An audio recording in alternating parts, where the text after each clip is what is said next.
What's up, guys? Welcome back to another episode of JAWS Diaries. I'm Jason Wahler. I'm Ashley Wahler. Yeah, nice. How you doing? So, sobriety time, 230 days today. Which is like 7 months, I think. Yeah, 7 going on to almost 8 months. It's been a cool journey. It's actually like a really big deal because I don't think you've made 7 months since like we've been married. Like when we were married, you would have like years, you know what I mean? And then you'd slipped and you haven't really made those 7 months in a long time. Yeah, it's been a long time. That's why we wanted to document this. Mm-hmm. So, anyways, action for the week. Ashley wanted to continue hiking. Okay, so the week's not over yet. And Yeah, it is. It's been over. But I couldn't even hike last week. Well, that was your action, though. Okay, well, I didn't do it. So I'm sorry. I didn't do my action last week. I barely got outside. I got outside a little bit, but I actually went back to work, kind of. I'm doing like house calls and stuff like that. It's kind of, I guess, my check-in also. So it's made a little bit less time for me time, but I'm going to get on the bike tomorrow morning early. So good. Action for the week.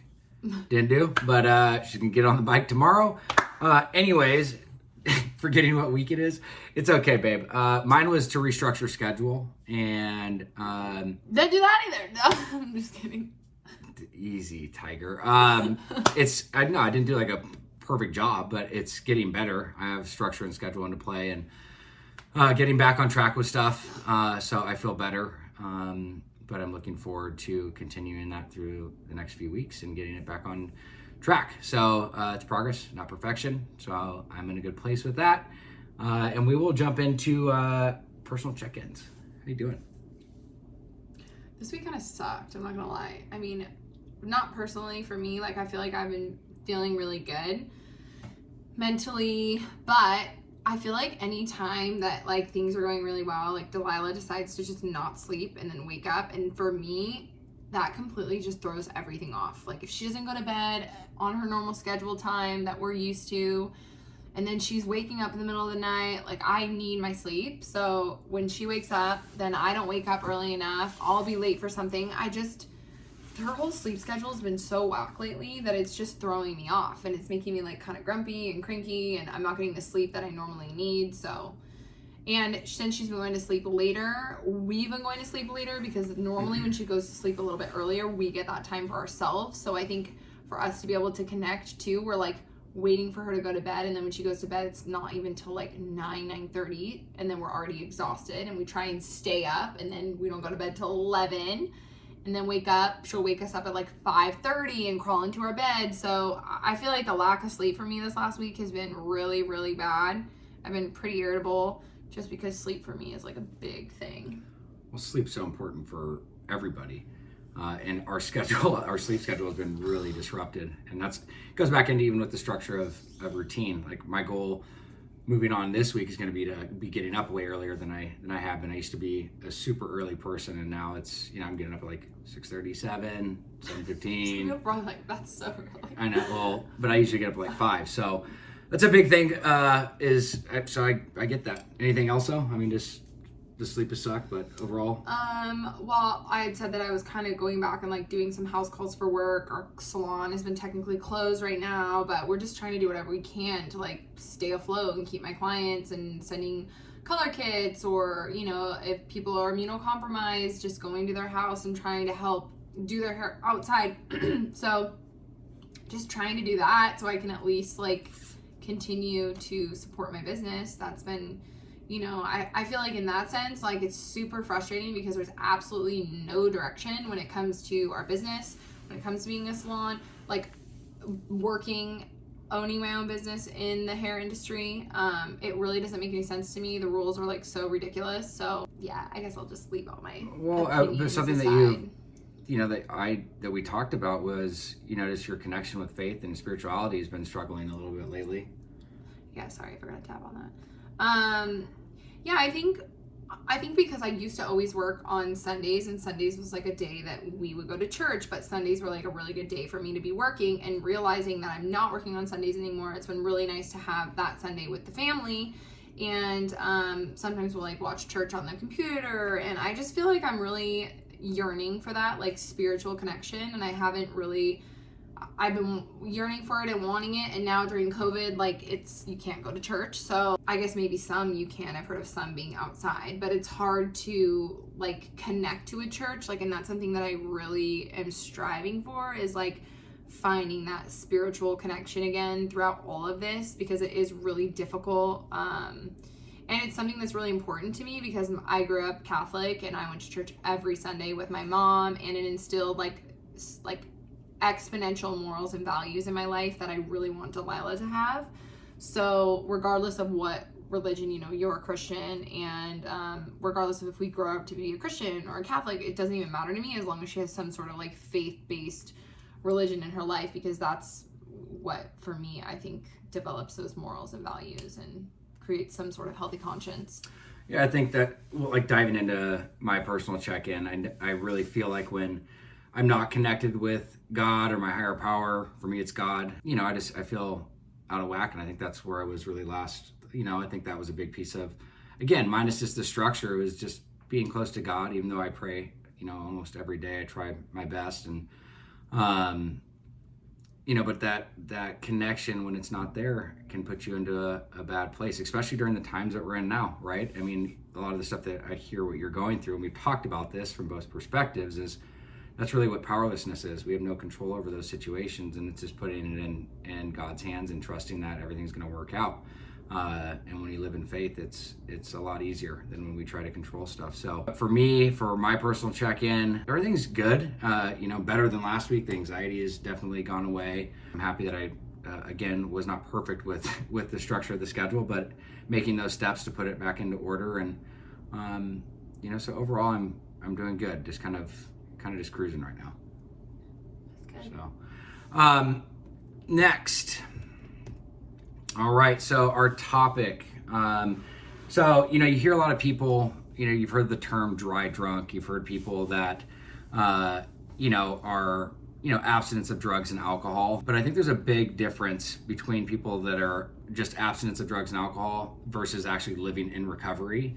And that actually can pertain to you as well. When you're on track and you're doing your program and you're connecting, being of service, talking to other girls that are going through the similar stuff that you're going through, you're on a good path versus, when you're not working a program, you can become irritable, restless, discontent, anxiety. And that happens on both sides, right? For both people that struggle with codependency or whether it's addiction. So do you want to just kind of chime on that, and I'll give my perspective of it from an alcoholic side versus, I mean, sure. I feel like this is a little bit more like your topic because of the like pertaining to drugs and alcohol and like being abstinence of that, and like the behaviors that can always be the same regardless of if you're sober or not.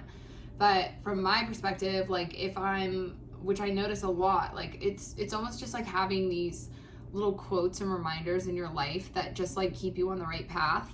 And whenever you're not focusing or you're not putting your program first, like you kind of fall off the path a little bit. So like, here's my little path, and here are all the people like guiding me down the path, like giving me it's kind of true though, like following. Okay, so I'm going down the path, and like all these people are giving me like words of wisdom to like keep on the right path, and then all of a sudden they like start dissipating and you let them go, so then the path starts getting bigger and bigger and wider, and it's just like I don't feel like it's good. Well, I think it relates completely with people that are in recovery from drugs and alcohol and people that are not, in a program of codependency.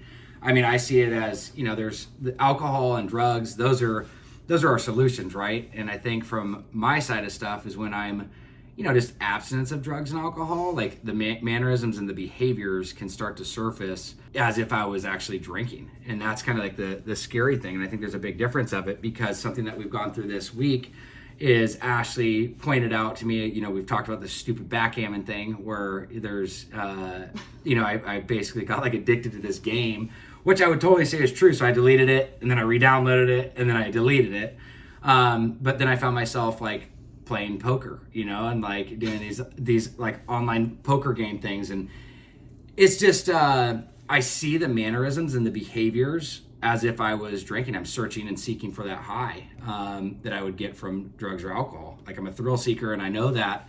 And she had to call me out, where it was like, at first I was like super annoyed. I was like, dude, be quiet. Like, it's none of your business. Like, I'm not doing anything. Like, I'm just so glad you brought this up. Go pay attention to like what you need to do. But it's like, that is the big difference. Like, when I'm actively living in recovery, like, I'm happy, I'm joyous, I'm free. Like, I'm totally in a spot where I can communicate and have conversations and have people bring, you know, corrective criticism to me and not be so reactive to it. And, you know, my response, the way I respond to things is completely different. And I was short, snappy, you know, like, it, just as if I was using. So I think it's really important to bring that up. And again, maybe that's not relatable to you, the circumstances that I went through, but it's like, for me, is my program's in order. Like, I just live a much better life. And, you know, I think... And like, our fuses aren't as short.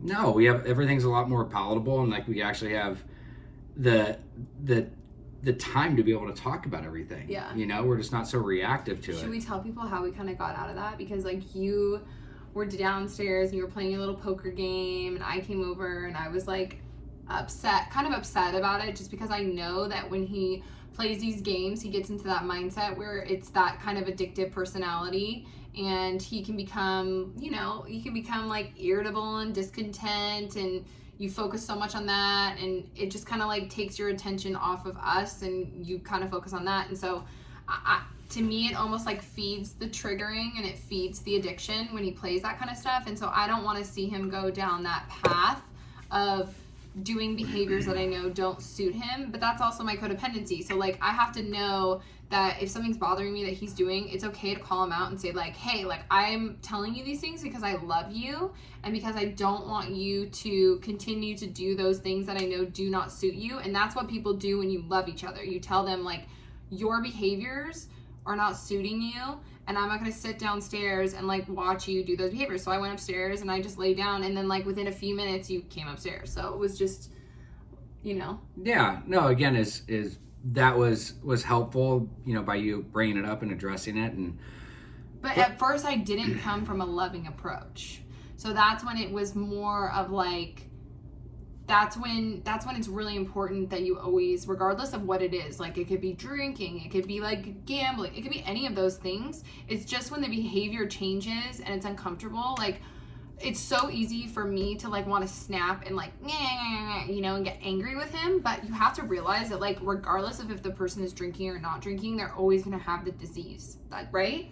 Am I right? Yeah, 100%. So coming from that approach, and you even said to me after I said, listen, I love you and I care about you, and that's why I don't like you playing these stupid games, because it doesn't suit you. Like, you're not living your best life when you do those. And then you were like, I wish you would have just said that to me, you know? Yeah, I mean, it's definitely a way to approach things, but the whole point is I was going down that path, which is not good. So, I mean, there's a huge difference between being abstinence of drugs and alcohol versus living in recovery, because, again, I'm not saying there's people out there that are sober that enjoy playing games, play poker, that, you know, have blackjack night with their buddies, whatever it may be. And for me, it's one of those things that I get into a weird spot, and it's not the most healthy or beneficial for me. And I see myself going down that path, and I'm just happy that Ashley works a program today to be able to identify and call those things out. Whether it's the right way she approaches it or not, at least she's got a boundary, which before she was just like a doormat with those things, and we both just fed off the negativity, whether now she has a boundary, whether she's, you know, if she's not happy or not, she at least knew to like go upstairs and wasn't going to partake or be around it, which was a reminder for me. And, you know, it's something where I just shut it off, and I was just like, dude, I don't need to be doing this. So hopefully you guys took something away from that. It's very important that we live in recovery. Just because you're abstinent doesn't mean that you can't have the mannerisms or the symptoms of the disease come up. And going through this, I mean, dude, trying things, it just comes out of nowhere. And before you know it, like, I'm in it for 2 hours playing these stupid things, and it's like, dude, what am I doing? So action for the week for me is on Sunday, I actually was able to start cleaning a lot of the house and just getting rid of some stuff, which felt really, really good. So I basically got all the downstairs done. So I would like to finish this week by finishing the garage, getting all that stuff out of there that we don't need, give it to Salvation Army, and finish kind of like my summer cleaning. I love that. I think if I could just go to sleep a little bit earlier, I'm going to try and hold myself accountable to going to sleep when I know my body needs to go to sleep. Like, I'm going to sleep before or at 10 o'clock every single night this week. Because if I go to sleep any later, I'm so cranky and so uncomfortable. That's my goal. I definitely would like you to get some rest. Yes. All right, guys. Have a great day. What up, guys? Thank you for watching another episode of JAWS Diaries. Hey, if you or a loved one is struggling and you guys need some direction, some insight, and you're just lost, please fill out the link below and we'd be happy to help.